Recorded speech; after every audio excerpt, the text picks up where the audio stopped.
ദിയ, ദേശീയ മാധ്യമങ്ങളിൽ വരെ ഏറ്റവും പ്രായം കുറഞ്ഞ നഗരസഭാ ചെയർപേഴ്സൺ എന്ന നിലയിൽ വാർത്തകളൊക്കെ വരുന്നു, ചർച്ചകളൊക്കെ ആകുന്നു.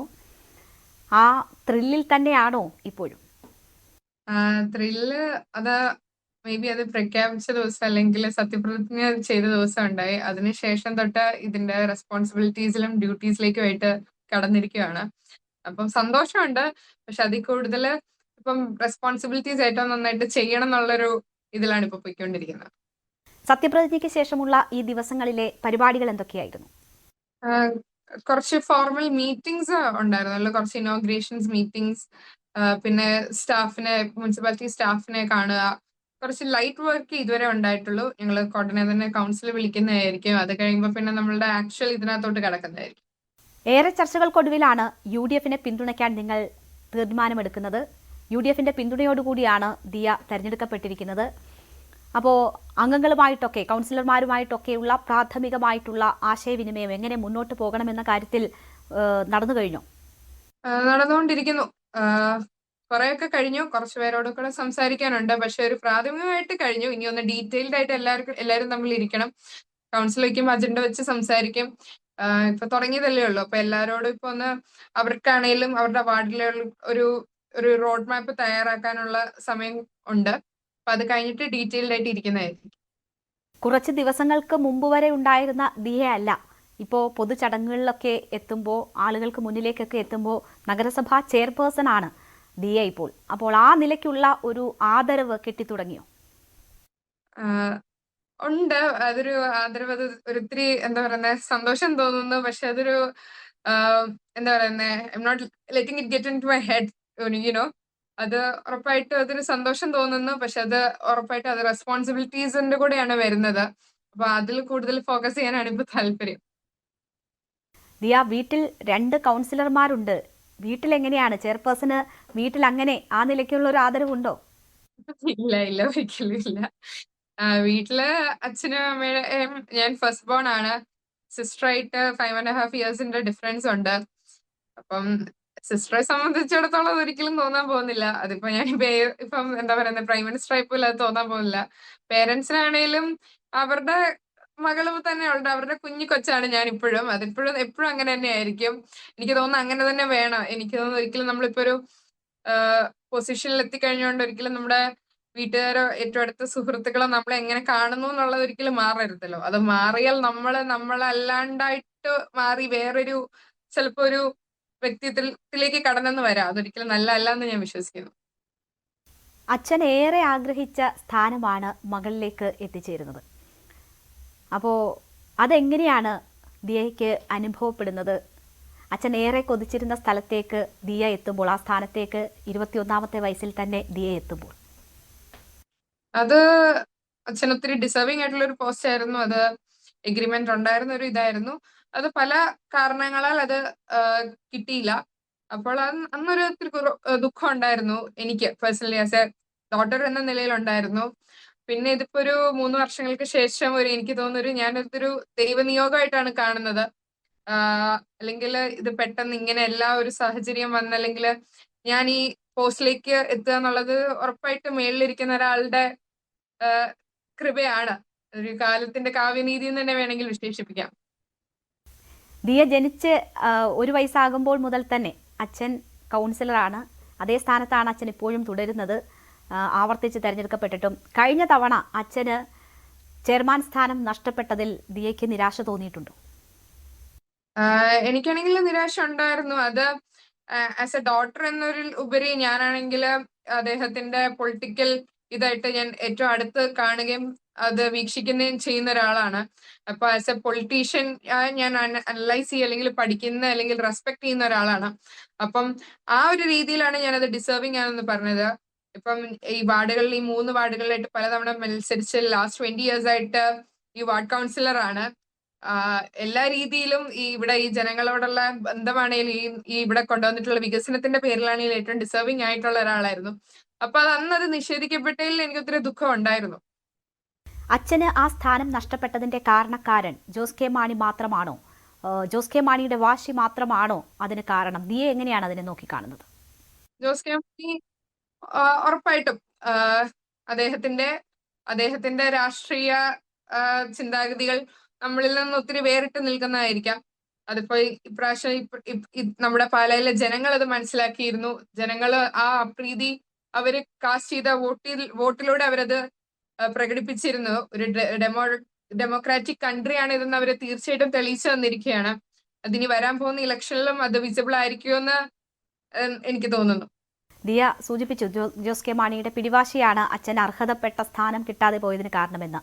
ചരിത്രത്തിൽ ആദ്യമായി കേരള കോൺഗ്രസ് എമ്മിനെ പ്രതിപക്ഷത്തിരുത്തിയാണ് ദിയ അവിടെ ചെയർപേഴ്സൺ സ്ഥാനത്തേക്ക് വരുന്നത്. അച്ഛൻ തുടർച്ചയായി 5ാം തവണയും തെരഞ്ഞെടുക്കപ്പെടുകയാണ്. നിങ്ങളെ സംബന്ധിച്ച് ഇത് ഒരു മധുര പ്രതികാരത്തിന്റെ സമയമാണ്. അതെങ്ങനെയാണ് നിങ്ങൾ ആസ്വദിക്കുന്നത്? ഞാൻ അല്ലെങ്കിൽ അച്ഛനാണെങ്കിലും ഈ ഒരു ഇലക്ഷന് നിന്നത് ഇങ്ങനത്തെ ഒരു കാര്യങ്ങളൊന്നും മുന്നിൽ വിചാരിച്ചുകൊണ്ടിരുന്നതല്ല. ജയിച്ചു കഴിഞ്ഞപ്പോൾ ഒത്തിരി അതിൻ്റെതായിട്ടുള്ള സന്തോഷം തോന്നി. പിന്നെ ഇങ്ങനെ ഒരു രാഷ്ട്രീയ സാഹചര്യം വന്നപ്പോൾ ഒരു ചെയർപേഴ്സൺ ആകാനുള്ള ഒരു അവസരവും ലഭിച്ചു. ഒരു രീതിയിൽ പറയുവാണെങ്കിൽ ഇതൊരു കോയിൻസിഡൻസ് ആണെങ്കിൽ പോലും ഒരു രീതിയിൽ പറയുവാണെങ്കിൽ ഒരു ചെറിയ മധുര പ്രതികാരമാണ്. ഈ നേട്ടത്തിൽ, ഈ മധുര പ്രതികാരത്തിൽ അച്ഛനാണോ മകളാണോ ഏറ്റവും കൂടുതൽ സന്തോഷിക്കുന്നത്? ഞാൻ തന്നെ ആയിരിക്കും. ബിക്കോസ് ഞാൻ പറഞ്ഞില്ല, എന്നെ സംബന്ധിച്ച് നോക്കുകയാണെങ്കിൽ ഒരു രാഷ്ട്രീയം അനലൈസ് ചെയ്യുന്ന ഒരാൾ എന്നല്ലെങ്കിൽ എല്ലാം വിടും. ഞാനൊരു മകൾ കൂടിയാണല്ലോ. ആ ഒരു എക്സ്ട്രാ സന്തോഷം കൂടെ വരുമല്ലോ. ദിയയുടെ രാഷ്ട്രീയ ഗുരു അച്ഛൻ ബിനു പുളിക്കക്കണ്ടമാണോ? തീർച്ചയായും. എനിക്ക് 1 വയസ്സുള്ളപ്പോൾ അച്ഛൻ കൗൺസിലർ ആവുന്നതാണ്. അച്ഛൻ 10-15 വയസ്സുള്ളപ്പോൾ തൊട്ട് രാഷ്ട്രീയത്തിൽ സജീവമായിട്ടുള്ള ആളാണ്. പല വലിയ പോസ്റ്റുകളിൽ ഇരുന്നിട്ടുള്ള ഒരാളാണ്. അപ്പോൾ തീർച്ചയായും എനിക്കൊരു രാഷ്ട്രീയ ഗുരു അച്ഛൻ തന്നെയാണ്. ദിയ ഓർമ്മ വെച്ച നാൾ മുതൽ അച്ഛൻ കൗൺസിലറാണ് അല്ലേ? അച്ഛൻ ഇങ്ങനെ രാഷ്ട്രീയ പ്രവർത്തനവുമായി നടക്കുന്ന ഘട്ടത്തിൽ എപ്പോഴെങ്കിലും ദിയ രാഷ്ട്രീയത്തിൽ ഇറങ്ങണമെന്ന്, മത്സരിക്കണമെന്ന് ആഗ്രഹിച്ചിട്ടുണ്ടോ, സ്വപ്നം കണ്ടിട്ടുണ്ടോ? ഞാൻ കുഞ്ഞിലെ തൊട്ട് രാഷ്ട്രീയം വളരെ അടുത്ത് നിന്ന് കാണുന്ന ആളാണ്. അച്ഛൻ ജനസഭയ്ക്ക് പോകുമ്പോൾ കൂടെ പോകുമായിരുന്നു. അല്ലെങ്കിൽ ആൾക്കാർ വീട്ടിൽ വന്ന് അവരുടെ കാര്യങ്ങൾ പറയുമ്പോൾ ഞാനായിരിക്കും അതൊക്കെ സൈഡിലിരുന്ന് എഴുതിയിടുക. അല്ലെങ്കിൽ അച്ഛൻ ഫോൺ കോൾ എല്ലാം സംസാരിക്കും. അത് ഏറ്റവും അടുത്ത് നിന്ന് വീക്ഷിച്ചുകൊണ്ടിരുന്ന ഒരാളാണ്. അപ്പോൾ തീർച്ചയായിട്ടും ഞാൻ കോളേജിലാണെങ്കിലും സ്കൂളിലാണെങ്കിലും എൻ്റെതായിട്ടുള്ള രീതിയിലുള്ള ക്യാപ്റ്റൻസ് അല്ലെങ്കിൽ പ്രീഫെക്ട്സ് എന്നുള്ള നിലയിലുണ്ടായിരുന്നു.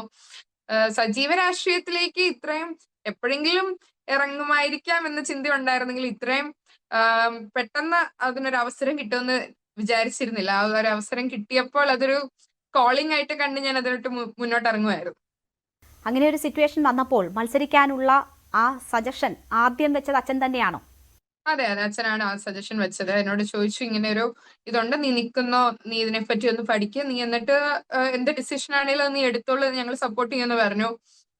എനിക്ക് ആദ്യമേ കുറച്ച് ക്വസ്റ്റ്യൻസ് ഉണ്ടായിരുന്നു. ഞാൻ അതൊക്കെ ക്ലിയർ ചെയ്തു. അത് കഴിഞ്ഞിട്ട് ഞാൻ പിന്നെ ഒന്ന് ഇരുന്ന് ചിന്തിച്ചപ്പോൾ എനിക്കിതായിരുന്നു റൈറ്റ് ഡിസിഷൻ എന്ന് തോന്നി മുന്നോട്ട് വരികയായിരുന്നു. അച്ഛനാണ് രാഷ്ട്രീയ ഗുരു എന്ന് ദിയ പറഞ്ഞുവല്ലോ. അച്ഛൻ ബിനു പുളിക്കക്കണ്ടം പല പാർട്ടികൾ മാറി മാറി പ്രവർത്തിച്ചിട്ടുണ്ട്. കോൺഗ്രസിനൊപ്പം, BJPക്കൊപ്പം, CPM-നൊപ്പം ഒക്കെ. അപ്പോൾ ജനങ്ങൾ കൈവിട്ടിട്ടില്ല എങ്കിൽ പോലും അച്ഛൻ ഇടയ്ക്കിടയ്ക്ക് ഇങ്ങനെ പാർട്ടി മാറുമ്പോൾ ദിയയ്ക്ക് എന്താ തോന്നിയിട്ടുള്ളത്? ഞാനും അവിടെ ഇപ്പം ചേച്ചി പറഞ്ഞ അതേ കാര്യമാണ് ഫോക്കസ് ചെയ്തിരുന്നത്. ഇപ്പൊ 5 വർഷമായിട്ട് 3 വാർഡുകളിൽ നിന്നാണ് മത്സരിച്ച് ജയിച്ചിട്ടുള്ളത്. അത് ഞാനിപ്പം നിന്ന് ജയിച്ചത് അച്ഛന്റെ സിറ്റിംഗ് വാർഡിൽ നിന്നാണ് ജയിച്ചത്. അപ്പൊ ഈ 3 വർഷമായിട്ടുള്ള പല വ്യക്തികളോട് അല്ലെങ്കിൽ ഒത്തിരി രാഷ്ട്രീയ സ്ഥാനത്തിരുന്ന ആൾക്കാരോട് മത്സരിച്ച് ജയിച്ചു വന്ന ഒരാളാണ്. അപ്പോൾ ഇത്രയും ഇപ്പൊ 5ാമത്തെ വർഷം തുടർച്ചയായിട്ട് ജയിച്ചു വരണമെങ്കിൽ ആ വ്യക്തിക്ക് അവിടെയുള്ള ആൾക്കാരുമായിട്ടുള്ള സ്നേഹബന്ധം അല്ലെങ്കിൽ അവർക്ക് വേണ്ടി ചെയ്തു കൊടുത്തിരുന്ന കാര്യങ്ങൾ, അവരോരോ അവിടെ ചെയ്ത പ്രവർത്തികൾ, വികസനം, ഇപ്പൊ കുടിവെള്ള പദ്ധതികളാട്ടെ, അംഗനവാടികളാട്ടെ, അതിനുവേണ്ടി ചെയ്ത ആ ഒരു കാര്യങ്ങളായിരിക്കും ജനം എപ്പോഴും ഫോക്കസ് ചെയ്യുന്നത്. എന്നെ സംബന്ധിച്ചെടുത്ത് പറയുവാണെങ്കിൽ ഞാനും എപ്പോഴും അച്ഛൻ ആ കാര്യങ്ങൾ നന്നായിട്ട് ചെയ്യുന്നുണ്ടോ എന്ന് ഞാൻ ആസ് എ ഡോക്ടർ അല്ലെങ്കിൽ ഞാൻ ഒരു രാഷ്ട്രീയത്തെ വീക്ഷിക്കുന്ന ഒരാളായിട്ട് ഞാൻ അത് മാത്രമേ ശ്രദ്ധിക്കാറുണ്ടായിരുന്നുള്ളൂ. ബാക്കി പേഴ്സണൽ പൊളിറ്റിക്സ് ഞാൻ അതിലൊരിക്കലും ഇടപെടുന്ന ഒരാളല്ല.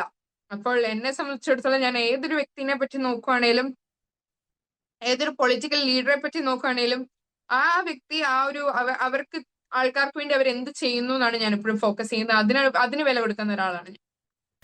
ബിനു പുലിക്കക്കണ്ടം ആവർത്തിച്ച് ജനങ്ങളുടെ അംഗീകാരം നേടിയിട്ടുണ്ട്. പക്ഷേ പുറമേ അദ്ദേഹത്തിന് വലിയ വിമർശനങ്ങൾ ഈ പാർട്ടി മാറുന്നതിന്റെ പേരിൽ ഏൽക്കേണ്ടി വന്നിട്ടുണ്ട്. പരിഹസിക്കപ്പെട്ടിട്ടും ഒക്കെയുണ്ട്, ട്രോളുകളായിട്ടുണ്ട്. ദിയയുടെ വിദ്യാഭ്യാസ സമയങ്ങളിൽ സുഹൃത്തുക്കളിൽ നിന്നോ മറ്റോ ഒക്കെ അച്ഛന്റെ ഈ പാർട്ടി മാറ്റത്തിന്റെ പേരിൽ വിമർശനമോ പരിഹാസമോ ഏൽക്കേണ്ടി വന്നിട്ടുണ്ടോ? ഒരിക്കലും ഇല്ല. പൊളിറ്റിക്സ് ആണ് നന്നായിട്ട് അറിയാവുന്നവരും, അല്ലെങ്കിൽ ഞാൻ എക്കണോമിക്സ് ആണ് ഞാൻ പഠിച്ചിരുന്നത്. അപ്പം എന്റെ കൂട്ടത്തിലുള്ള സുഹൃത്തുക്കളാണേലും ഏറ്റവും നന്നായിട്ട് പൊളിറ്റിക്സുമായിട്ട് ബന്ധമുള്ള അല്ലെങ്കിൽ അത് പഠിക്കുന്ന സുഹൃത്തുക്കളാണ് എനിക്കുള്ളത്. അപ്പോൾ അവർക്ക് എന്നെക്കാട്ടി നന്നായിട്ട് അല്ലെങ്കിൽ ബെറ്റർ ആയിട്ട് അറിയാം ഇതൊക്കെ പൊളിറ്റിക്സിൽ സർവ്വസാധാരണമായിട്ടുള്ള കാര്യങ്ങളാണ്. അല്ലെങ്കിൽ ഒരിക്കലും പൊളിറ്റിക്സ് എക്സ്പ്ലെയിൻ ചെയ്ത് കൊടുക്കേണ്ട ഒരു ആവശ്യം എനിക്ക് ഒരിക്കലും ഒരു സുഹൃത്തിന് കൊടുക്കേണ്ടി വന്നിട്ടില്ല. പിന്നെ ഒബ്വിയസ്ലി ഒരു പൊതുപ്രവർത്തകനാകുമ്പോൾ എപ്പോഴും ക്രിറ്റിസിസം വരും. അത് we should be open to criticism. പിന്നെ ബേസ്ലെസ് ആയിട്ടുള്ള കുറെ എന്താ പറയുന്ന അക്യൂസേഷൻസ്, ജസ്റ്റ് അക്യൂസേഷൻസ്. അത് കൂടുതൽ അതിനൊരു വില കൽപ്പിച്ച് നമ്മൾ അതിന് പ്രസക്തി കൊടുക്കേണ്ട ഒരു ആവശ്യം ഉണ്ടായിട്ടായിട്ട് എനിക്ക് തോന്നിയിട്ടില്ല. ഞാൻ അതിന് ആ ഒരു പ്രസക്തി കൊടുക്കാറില്ല. ഒരു ട്രോളിനെ ജസ്റ്റ് ഒരു അത് വായിച്ചു, അത് കണ്ടു എന്ന് കഴിഞ്ഞുള്ളൊരു ഇതേ ഉള്ളൂ. അതിന് ഒത്തിരി അർത്ഥം കൊടുക്കാൻ ഞാൻ പോകാറില്ല.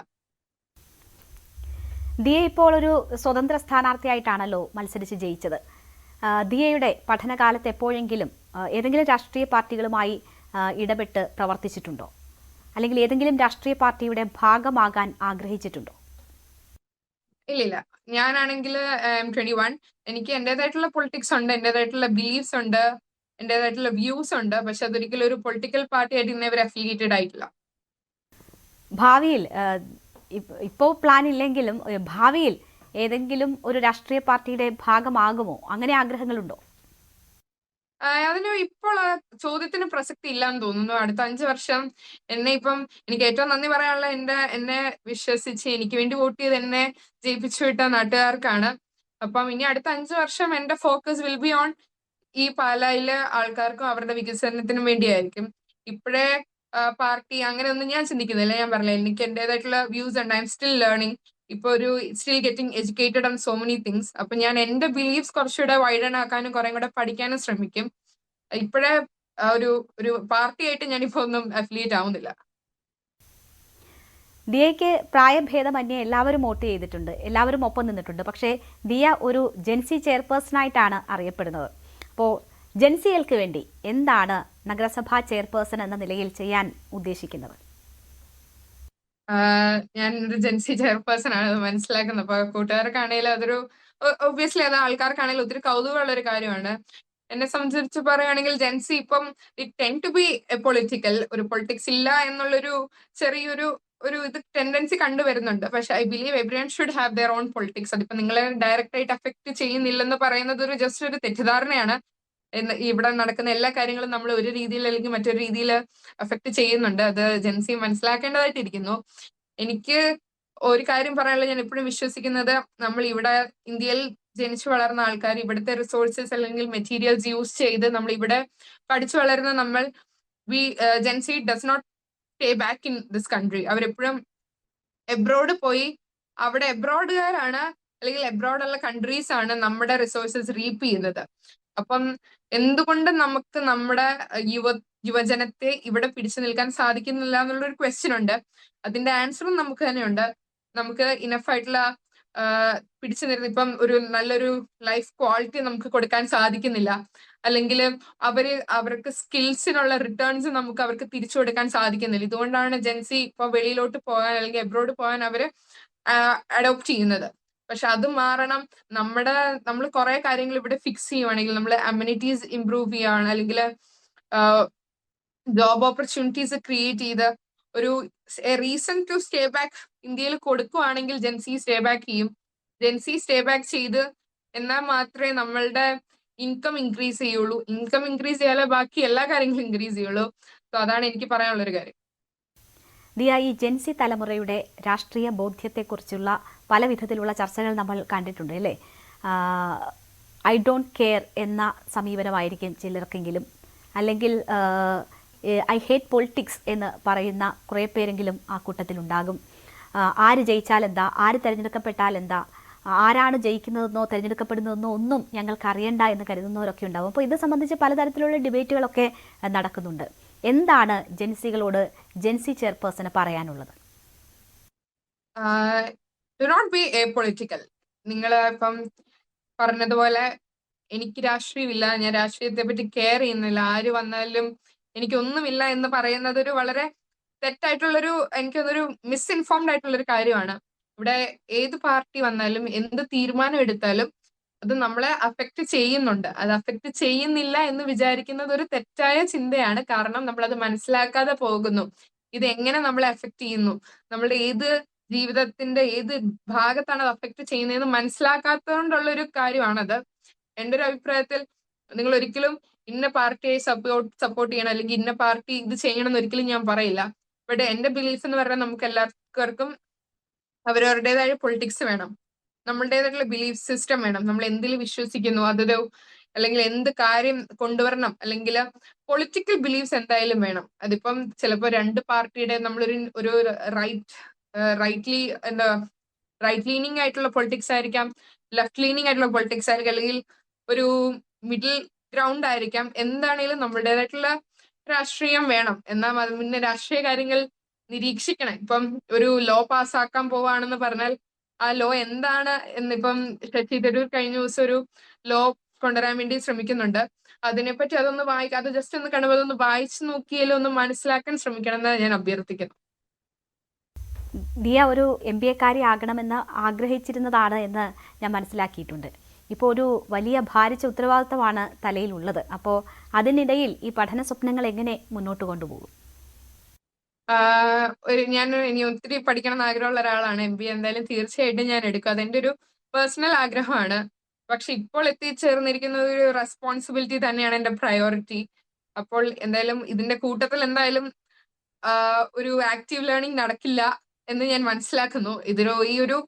ഈ ഒരു ടൈം പീരീഡ് ജസ്റ്റ് ഒന്ന് കഴിയുമ്പോൾ I go back to studies. എനിക്ക് എന്തായാലും പഠിക്കണം. അത് ഡിസ്റ്റന്റ് ആയിട്ടാണേലും ഓൺലൈൻ ആയിട്ടാണേലും എങ്ങനെയാണേലും എവ്രി വൺ ഷുഡ് സ്റ്റഡി. നല്ലൊരു എഡ്യൂക്കേഷൻ ഉണ്ടെങ്കിൽ മാത്രമേ ഒരു ഒരു എന്താ പറയുക, നമുക്കൊരു അറിവ് ലഭിക്കൂ, അല്ലെങ്കിൽ നമുക്കൊരു ചെറിയ ലോകത്തെ പറ്റി ഒരു വിവരം കിട്ടൂ. കുറച്ചുകൂടെ ഈ ചുറ്റുപാട് നടക്കുന്ന കാര്യങ്ങൾ കുറച്ചുകൂടെ നല്ല രീതിയിൽ ഗ്രാസ്പ് ചെയ്യാൻ പറ്റുള്ളൂ എന്ന് ഞാൻ വിശ്വസിക്കുന്നു. അപ്പം I am planning to continue studies. കുറച്ച് നാളത്തേക്ക് അത് ഹോൾഡ് ആയി പോകുന്നു മാത്രം. ഹ്യൂമൻ റിസോഴ്സ് മാനേജ്മെൻറ്റിൽ MBA സ്പെഷ്യലൈസേഷൻ ആണ് ആഗ്രഹിച്ചിരുന്നതെന്നാണ് ഞാൻ മനസ്സിലാക്കുന്നത്. ഇപ്പോൾ ഈ പ്രചരണത്തിൻ്റെ ഘട്ടത്തിലാകട്ടെ, ഇനിയിപ്പോൾ ഓരോ ദിവസങ്ങളിലുമാകട്ടെ, ഓരോ മനുഷ്യരോടും അടുത്തിടപഴകാനും അവരെ മനസ്സിലാക്കാനും അറിയാനും ഒക്കെ കിട്ടുന്ന അവസരമാണ്. അപ്പോൾ പഠനത്തിന് ഉള്ള ഒരു പ്രാക്ടിക്കൽ എന്ന നിലയിൽ, അല്ലെങ്കിൽ അതിനുള്ള അനുഭവങ്ങൾ സമ്പാദിക്കൽ എന്ന നിലയിൽ കൂടി ഉപകാരപ്പെടുമോ ഈ പുതിയ റോൾ? ഉറപ്പായിട്ടും ഇതൊരു ബിഗ്ഗസ്റ്റ് ടെക്സ്റ്റ് ബുക്ക് ആണ്. അല്ലെങ്കിൽ നമുക്ക് ഏറ്റവും ആൾക്കാരോട് ഇടപെടുകയാണ്, അവരുടെ കാര്യങ്ങൾ ഏറ്റവും നന്നായിട്ട് മനസ്സിലാക്കാൻ പറ്റുന്നത് ഇതിൽ നന്നായിട്ട് എനിക്ക് ഒരു യൂണിവേഴ്സിറ്റി ചെന്നാലും പഠിക്കാൻ പറ്റില്ല. അപ്പം HR എടുക്കണം എന്നായിരുന്നു ആഗ്രഹം. അത് തന്നെയാണ് ഇപ്പോഴും കണ്ടിന്യൂ ചെയ്തിരിക്കുന്നത്. പിന്നെ എക്കണോമിക്സ് ബാക്ക്ഗ്രൗണ്ട് ഉള്ളതുകൊണ്ട് വേണമെങ്കിൽ എനിക്ക് ഫൈനാൻസ് അല്ലെങ്കിൽ എന്ത് വേണമെങ്കിലും ചൂസ് ചെയ്യാം. അതിപ്പം ഈ ഒരു എക്സ്പീരിയൻസ് കഴിയുമ്പോൾ മേ ബി എന്റെ ആ ഒരു സ്പെസിഫിക്കേഷനിലേക്ക് ഒരു ചിലപ്പോൾ അങ്ങോട്ടോ ഇങ്ങോട്ടോ ഒരു മാറ്റം വന്നേ വരുള്ളൂ. പക്ഷെ ഇത് ഒത്തിരി ഒരു വലിയ മുതൽക്കൂട്ടായിരിക്കും. ഇതൊരു ബിഗ്ഗസ്റ്റ് എക്സ്പീരിയൻസ്. അതിപ്പോ നാളെ ഞാൻ ചെയ്യാൻ പോകുന്ന ജോലിയിലാണെങ്കിലും നാളെ എന്റെ ലൈഫിൽ എങ്ങനെയാണെങ്കിലും this is going to affect and give me so much experience regarding that. ദിയയുടെ ഈ നേട്ടം ആഘോഷിക്കപ്പെട്ടതുപോലെ തന്നെ തിരുവനന്തപുരം മേയറായി ആര്യ രാജേന്ദ്രൻ എത്തുമ്പോൾ രാജ്യത്ത് തന്നെ ഏറ്റവും പ്രായം കുറഞ്ഞ മേയർ എന്ന നിലയിൽ അത് വലിയ രീതിയിൽ ആഘോഷിക്കപ്പെട്ടതാണ്. പക്ഷേ ആ കാലാവധി പൂർത്തിയാക്കി ആര്യ വരുമ്പോൾ തിരുവനന്തപുരത്ത് കോർപ്പറേഷൻ ഭരണം LDFന് നഷ്ടപ്പെടുന്നു, ചരിത്രത്തിൽ ആദ്യമായി എന്നൊരു സാഹചര്യം ഉണ്ടാകുന്നു. പാർട്ടിക്കുള്ളിൽ നിന്ന് തന്നെ ആര്യ രാജേന്ദ്രനെതിരെ വിമർശനം ഉണ്ടാകുന്നു. തോൽവിക്ക് പ്രധാന കാരണങ്ങളിലൊന്നായി അത് ചൂണ്ടിക്കാണിക്കപ്പെടുന്നു. അപ്പോൾ ആ ഒരു അനുഭവം ദിയയ്ക്ക് നൽകുന്ന പാഠം എന്താണ്? അതിനെ എങ്ങനെയാണ് നോക്കിക്കാണുന്നത്? ഞാൻ ചേച്ചി പറഞ്ഞതുപോലെ ഞാൻ ഇപ്പൊ പൊളിറ്റിക്സിലേക്ക് കടന്നു വരുമ്പോഴാണേലും എന്റെ ന്യൂസിന്റെ അടിയിലാണേലും ഞാൻ ഇങ്ങനത്തെ കമന്റ്സ് ഒത്തിരി കാണുകയുണ്ടായി. Which is a very valid and reasonable question to raise. ഇതിപ്പോ ആണെങ്കിൽ ആൾക്കാർ ചോദിച്ചു പോകും. അത് ഉറപ്പായിട്ടും ഇതൊരു നല്ലൊരു ക്വസ്റ്റ്യൻ ആണ്. നമ്മൾ അങ്ങനെ ചോദിക്കേണ്ടതായിട്ടിരിക്കുന്നു. പക്ഷെ അവിടെ ഞാൻ പറയുകയാണെങ്കിൽ ഇതൊരു പ്രായത്തിന്റെ ഒരു 21 വയസ്സുകാരി അല്ലെങ്കിൽ 21 വയസ്സുള്ളത് കൊണ്ട് മാത്രം ആണ് അതിപ്പോ ഞാനൊരു ഫെയിലിയർ, ഇപ്പൊ ആൾക്കാർ പറയുന്നത് വെച്ചാൽ ഒരു ഫെയിലിയർ ആയിട്ട് നമ്മൾ അത് കണക്കാക്കുന്നെങ്കിൽ അതൊരു തെറ്റായിട്ടുള്ള ഒരു അനലൈസിസ് ആണെന്ന് തോന്നുന്നു. ഇപ്പം തിരുവനന്തപുരത്തുണ്ടായ തിരിച്ചടി എന്ന് പറയുന്നതിന്റെ അതിന് ഒത്തിരി ഫാക്ടേഴ്സ് ഉണ്ടെന്ന് നമ്മൾ മനസ്സിലാക്കണം. അത് age could may be or may not be a factor. അത് കൂടാതെ അതിന് ഒത്തിരി ഫാക്ടേഴ്സ് ഉണ്ട്. പൊളിറ്റിക്കൽ റീസൺസ്, അല്ലെങ്കിൽ എന്താ പറയുന്നത്, അവിടെ ഉണ്ടായിരുന്ന ബാക്കി എന്താ പറയുന്നത് മെമ്പേഴ്സ്, അല്ലെങ്കിൽ അവിടുത്തെ സാഹചര്യം. അപ്പൊ നമ്മൾ ഈ സാഹചര്യം എല്ലാം പഠിക്കേണ്ടതായിട്ടിരിക്കുന്നു. ഇപ്പം ഇതാണെങ്കിൽ സ്ട്രേറ്റ് അപ്പ് ഇതിനെ ജസ്റ്റ് ഒരു പ്രായത്തിന്റെ ബേസിസിൽ മാത്രം കൂടി നമ്മൾ മുൻവിധി എഴുതി, ഇപ്പൊ ഞാൻ കടന്നു വരുമ്പോഴാണേലും അവിടെ നടന്ന അതേ കാര്യം കൊണ്ട് ഈ പ്രായമേ ഉള്ളൂ അതുകൊണ്ട് മാത്രം നമ്മൾ ഈ കുട്ടി ഫെയിൽ ആകും എന്ന് മുൻവിധി എഴുതുവാണെങ്കിൽ തന്നെ മുൻവിധിയോടുകൂടി നമ്മൾ എന്തെങ്കിലും ഒരു കാര്യം നോക്കി കാണുമ്പോ ആ കാര്യം ഓൾറെഡി തെറ്റായില്ലേ. ഒരിക്കലും നമ്മൾ മുൻവിധിയോട് കൂടി ഒരു കാര്യം അപ്രോച്ച് ചെയ്യില്ലെന്ന് ഞാൻ വിശ്വസിക്കുന്നു. അവിടെ ഒത്തിരി ഫാക്ടേഴ്സ് ഉണ്ട്. അതിനകത്ത് ഒരു ഫാക്ടർ ഇതായിരിക്കാം. അപ്പം നമ്മൾ ആ ഫാക്ടേഴ്സ് എല്ലാം കൺസിഡർ ചെയ്യേണ്ടതായിട്ടിരിക്കുന്നു. ഈ ഒരു കാര്യത്തെ മാത്രം നമ്മൾ ഫോക്കസ് ചെയ്ത് പഠിക്കുവാണെങ്കിൽ ബാക്കിയുള്ള ഫാക്ടേഴ്സിനെ നമ്മൾ അണ്ടർമൈൻ ചെയ്യുന്നു, അല്ലെങ്കിൽ നമ്മൾ അത് വിട്ട് കളയുന്നു. ആ ഫാക്ടേഴ്സ് ആയിരിക്കും ഇതിൽ കൂടുതൽ ഇമ്പോർട്ടന്റ് ആയിട്ട് വരുന്നത്. അപ്പൊ നമ്മൾ അത് നോക്കിക്കാണേണ്ടതായിട്ടിരിക്കുന്നു. പ്രായത്തിൻ്റെതായിട്ടുള്ള പരിമിതികൾ ഉണ്ടാകാം. പക്ഷെ എന്നെ സംബന്ധിച്ച് എന്റെ അച്ഛനാണേലും വെല്ലിച്ചനാണേലും കൗൺസിലേഴ്സ് ആയിട്ട് തന്നെ പല നഗരസഭയിലുണ്ട്. പിന്നെ ബാക്കിയുള്ള 23 കൗൺസിലേഴ്സ് എന്ന് പറഞ്ഞാൽ വളരെ എക്സ്പീരിയൻസ്ഡ് ആയിട്ടുള്ള, അല്ലെങ്കിൽ വളരെ എഡ്യൂക്കേറ്റഡ് ആയിട്ടുള്ള, നോളജബിൾ ആയിട്ടുള്ള ആൾക്കാരാണ് എന്റെ കൂട്ടത്തിലുള്ളത്. അപ്പൊ അവരുടെ ഉറപ്പായിട്ടും സപ്പോർട്ടും അഡ്വൈസസും കാണും. പിന്നെ എന്റെ ഏറ്റവും അടുത്ത് നിൽക്കുന്ന ജനങ്ങളെ, ഞാനിപ്പോ ഒരു തെറ്റുണ്ടെങ്കിൽ അത് തിരുത്താൻ ഏറ്റവും അവർക്ക് പറ്റുന്ന, അല്ലെങ്കിൽ അവർക്ക് അതിനുള്ള ഫ്രീഡം ഉണ്ട്. അപ്പൊ എന്നെ ഒരു റൈറ്റ് ഡയറക്ഷനിലേക്ക് നയിച്ച് കാണിക്കാൻ എന്നെ ഇവിടെ ഒത്തിരി ആൾക്കാരുണ്ട്. ആ ഒരു സപ്പോർട്ടിലാണ് ഞാനിപ്പം മുന്നോട്ട് പോകുന്നത്. തെറ്റുകൾ ഉണ്ടായേക്കാം, മനുഷ്യല്ല, തെറ്റുകൾ ഉണ്ടായേക്കാം, പക്ഷെ അത് കറക്റ്റ് ചെയ്ത് മുന്നോട്ട് പോകുക തന്നെയാണ് വേണ്ടത്. ദിയ, ഈ ഓരോ സ്ത്രീകളുടെയും നേട്ടം എന്ന് പറയുന്നത് മറ്റൊരുപാട് സ്ത്രീകൾക്ക് പ്രചോദനം നൽകുന്നതാണ്. അപ്പോൾ ദിയ ഈ സ്ഥാനത്തെത്തുമ്പോൾ അത് നോക്കിക്കാണുന്ന ഒരുപാട് പേർക്ക് ദിയ ഒരു പ്രചോദനമാകും. 21 വയസ്സുള്ള ഒരു പെൺകുട്ടിക്ക് ഇത് ആകുമെങ്കിൽ എനിക്ക് എന്തുകൊണ്ടായിക്കൂടാ എന്ന് എല്ലാവരും ചിന്തിക്കുന്ന ഒരു സാഹചര്യം വരും, ഇല്ലേ? അത് വലിയൊരു പ്രചോദനമാണ് മറ്റുള്ളവരിൽ ഉണ്ടാക്കുക. അപ്പോൾ സ്ത്രീകളോട്, സ്ത്രീ സമൂഹത്തോട് ദിയയ്ക്ക് പറയാനുള്ളത് എന്താണ്? അവർക്ക് നൽകാനുള്ള സന്ദേശം എന്താണ്? എൻ്റെ ഒരു കാഴ്ചപ്പാടെന്ന് പറഞ്ഞാല് ഏറ്റവും ചുരുക്കി പറയുകയാണെങ്കിൽ സ്വന്തം കാലിൽ നിൽക്കുക. അതിനുവേണ്ടി അതിപ്പം പഠിക്കാൻ പറ്റുന്നവർ പഠിക്കുക, എല്ലാവരും പഠിക്കണം. നമ്മൾക്ക് ഒരു ഡിഗ്രി അല്ലെങ്കിൽ ഒരു പോസ്റ്റ് ഗ്രാജുവേഷൻ ഡിഗ്രിയിലും നമ്മൾ എല്ലാവരും എടുക്കണം എന്ന് വിശ്വസിക്കുന്ന ഒരാളാണ്. അല്ലെങ്കിൽ ചിലപ്പോൾ പഠിത്തത്തിലല്ല എല്ലാവരും ശോഭിക്കുന്നത്. എല്ലാവർക്കും അവരുടേതായിട്ടുള്ള കഴിവുകളുണ്ട്. അത് ചിലപ്പോൾ ആർട്സ് ആയിരിക്കാം, അല്ലെങ്കിൽ ക്രാഫ്റ്റ് ആയിരിക്കാം, ഡാൻസ്, പാട്ട്, അല്ലെങ്കിൽ പ്രസംഗം, അല്ലെങ്കിൽ അവരുടേതായിട്ടുള്ള സ്വിമ്മിങ്, സ്പോർട്സ്, അങ്ങനത്തെ ഒത്തിരി കഴിവുകൾ നമുക്കുണ്ട്. നമ്മൾ തിരിച്ചറിഞ്ഞ് ഇപ്പം എനിക്കറിയാം സ്പോർട്സ് ഒക്കെ ആണെങ്കിൽ ഓപ്പർച്യൂണിറ്റീസ് കുറവാണ്. ഇപ്പം പ്രത്യേകിച്ച് സൗത്തിലോട്ടൊക്കെ വരുവാണെങ്കിൽ നമുക്കിപ്പോ ക്രിക്കറ്റിലേക്കൊക്കെ എത്തിച്ചേരാൻ നമുക്ക് വലിയ പാടാണ്.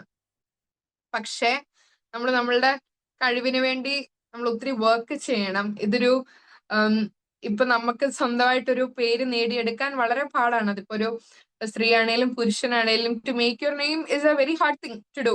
ഒത്തിരി ഡെഡിക്കേഷൻ വേണം, ഒത്തിരി ഹാർഡ് വർക്ക് വേണം. എന്നെ സംബന്ധിച്ചിടത്തോളം ഒരു ഫൈനാൻഷ്യൽ സ്റ്റെബിലിറ്റി അല്ലെങ്കിൽ ഫൈനാൻഷ്യൽ ഫ്രീഡം ഉണ്ടാക്കിയെടുക്കുക. കാരണം നമ്മൾ ഏത് ബാക്ക്ഗ്രൗണ്ടിൽ നിന്ന് വന്ന ഒരാളാണെങ്കിലും. ദിയ, നമുക്ക് വ്യക്തിപരമായ കാര്യങ്ങളിലേക്ക് കൂടി വന്നിട്ട് ഇത് അവസാനിപ്പിക്കാം. 21 വയസ്സുള്ള ഒരു പെൺകുട്ടി എന്ന് പറയുമ്പോൾ ഒരുപാട് ജീവിതത്തെക്കുറിച്ചുള്ള സ്വപ്നങ്ങൾ, പ്രതീക്ഷകൾ, അങ്ങനെയൊക്കെയുള്ള ഒരു സമയമാകണം. എങ്ങനെ ജീവിക്കണം എന്നത് സംബന്ധിച്ചൊരു പ്ലാനിംഗ് ഒക്കെ വരുന്ന ഘട്ടമാണ്. ആ ഘട്ടത്തിലാണ് ഒരു വലിയ ഉത്തരവാദിത്തം ദിയ ഏറ്റെടുത്തിരിക്കുന്നത്.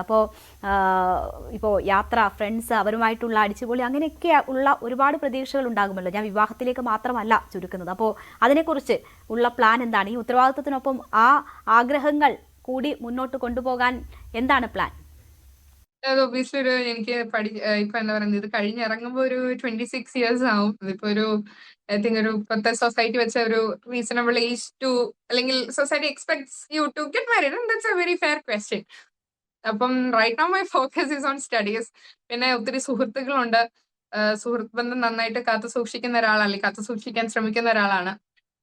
അതെല്ലാം ഞാൻ ഒത്തിരി ഒരു പ്രൈവറ്റ് ലൈഫ്, അത് ആ ഒരു I tend to keep that from side the public ആയി. ഇപ്പം എന്റെ റിലേറ്റീവ്സ് ആണെങ്കിലും ഫ്രണ്ട്സ് ആണെങ്കിലും അത് കുറച്ചുകൂടെ എൻ്റെ ഒരു പ്രൈവസിയിലേക്ക് ഞാൻ മാറ്റി നിർത്തുന്ന കുറെ കാര്യങ്ങളാണ്. അവരെ നിരന്തരം കാണാറുണ്ട്, സംസാരിക്കാറുണ്ട്. ഇവരെ എനിക്ക് ഒത്തിരി സപ്പോർട്ട് തരുന്നവരാണ്. പിന്നെ ഈ വിവാഹം എന്നൊക്കെ പറഞ്ഞാൽ ഐ തിങ്ക് ദാറ്റ്സ് ലൈക്ക് ഒരു ഫാർ അവേ ക്വസ്റ്റ്യൻ ആണ്. അത് എന്തായാലും ഞാനാണെങ്കിൽ ഇലക്ഷൻ നിന്നപ്പോ പോലും ഉണ്ടായിരുന്ന ഒരു വിമർശനം എന്ന് പറയുന്നത്, ഈ കുട്ടി നാളെ എബ്രോഡ് പോവും, കൊച്ചു പഠിക്കാൻ വേണ്ടി എബ്രോഡ് പോയാൽ, അല്ലെങ്കിൽ ഇത് നാളെ ഇതിനെ കെട്ടിച്ചു വിട്ടാല് ഈ വാർഡിലെ കാര്യങ്ങൾ ആര് നോക്കും എന്നൊക്കെയുള്ളതാണ്. ബട്ട് ഐ തിങ്ക് അങ്ങനത്തെ ചോദ്യങ്ങൾക്ക് ഇവിടെ പ്രസക്തി ഇല്ല. നമ്മൾ അങ്ങനെ ഇപ്പൊ ചോദിക്കേണ്ട ഒരു ആവശ്യമില്ലെന്ന് തോന്നുന്നു. ഇതെല്ലാം ലൈഫിന്റെ കോഴ്സ് ഓഫ് ആക്ഷനിൽ ഇതെല്ലാം നടന്നു പോകും. ഇപ്പം സ്റ്റഡീസ് ആണെങ്കിലും മാരേജ് ആണെങ്കിലും ബാക്കി എന്ത് കാര്യങ്ങളാണേലും ഇതെല്ലാം ഒരു ലൈഫിന് ഒരു കോഴ്സ് ഓഫ് ആക്ഷൻ ഉണ്ടെന്ന് വിശ്വസിക്കുന്ന ഒരാളാണ്. അതൊരിക്കലും നമ്മളൊരു ടൈം ലൈൻ വരച്ചിട്ടിട്ട് ഇത് ഇന്ന പ്രായത്തിൽ ഞാൻ ഇത് ചെയ്യും എന്ന് അങ്ങനെ നമ്മൾ അങ്ങനെയൊക്കെ ആഗ്രഹം ഉണ്ടെങ്കിൽ പോലും നടക്കത്തില്ല എന്ന് നമുക്ക് എല്ലാവർക്കും അറിയാം. പിന്നെ വി ക്യാൻ ഹോപ്പ് നമ്മളുടെ ഒരു ട്രാക്ക് ഓഫ് ടൈം. പിന്നെ എനിക്ക് തോന്നുന്നു ഇതൊക്കെ ഒരു ദൈവ നിയോഗമായിട്ട് സമയത്തിന് നടന്നു പോകുമെന്ന് വിശ്വസിക്കുന്നു. ഓക്കെ ദിയ, അപ്പോൾ എല്ലാ ആശംസകളും നേരുകയാണ്. വലിയൊരു ഉത്തരവാദിത്തമാണ് ദിയ ഏറ്റെടുത്തിട്ടുള്ളത്. അത് വളരെ സക്സസ്ഫുള്ളായി പൂർത്തിയാക്കാൻ കഴിയട്ടെ എന്ന് ആശംസിക്കുന്നു. All the best. Thank you so much.